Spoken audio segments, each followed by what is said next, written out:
I want to ask you about 9/11. You're in the US and it's 9/11 there today. What's the mood like in New York City?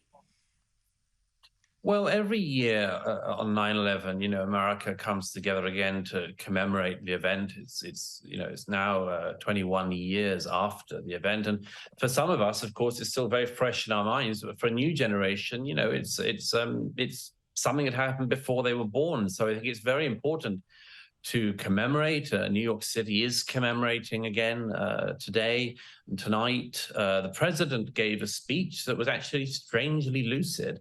But actually, I shouldn't be. It was a noble speech, and it was a fitting speech for what should be a unifying occasion. And by the way, one of the things that struck me, Rita, was that rather movingly, President Biden, in his speech, quoted Queen Elizabeth II and quoted that remarkable message that Queen Elizabeth sent to the people of New York I think the day after the attacks. And she sent a remarkable message, which was read out by the then British ambassador to Washington at St. Thomas Cathedral on Fifth Avenue. And it's now etched on the wall, actually, at that cathedral. And it was where Queen Elizabeth said to the people of New York, nothing will ever assuage your grief. And the grief will be terrible. But she said, and she finished it, and as President Biden quoted today, she said, "But grief is the price we pay for love." And I think it was a remarkable message, an incredibly important message. And I'm very proud that President Biden quite rightly saw fit to quote that on this 21st anniversary of that terrible day. Now, finally, we've spoken previously about Florida Governor Ron DeSantis. I think he's going to be a future president. And I just want to show you this clip of him giving a serve to California and its self-created energy crisis.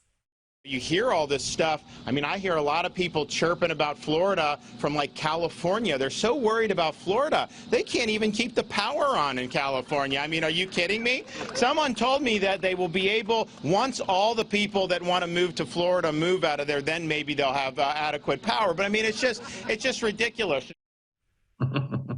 Douglas, the contrast between Florida and California is pretty stark right now. Yes, this week, whilst Governor DeSantis was saying that in Florida, Governor Newsom in California was sitting in a fleece in his air-conditioned home, telling the people of California what temperature to keep their homes at in order to minimize stress on the electricity grid.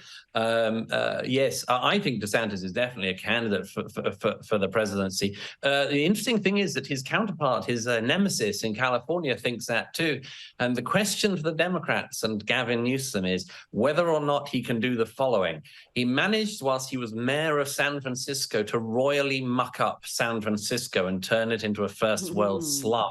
He then decided to roll that out and try it on a California-wide level. And he's had enormous success in turning parts of LA and larger parts of California also into a larger slum. And the big challenge now for Gavin Newsom is to see whether or not he can't get the Democrat nomination and roll out his great skill at slumming places nationwide. And we'll just have to see.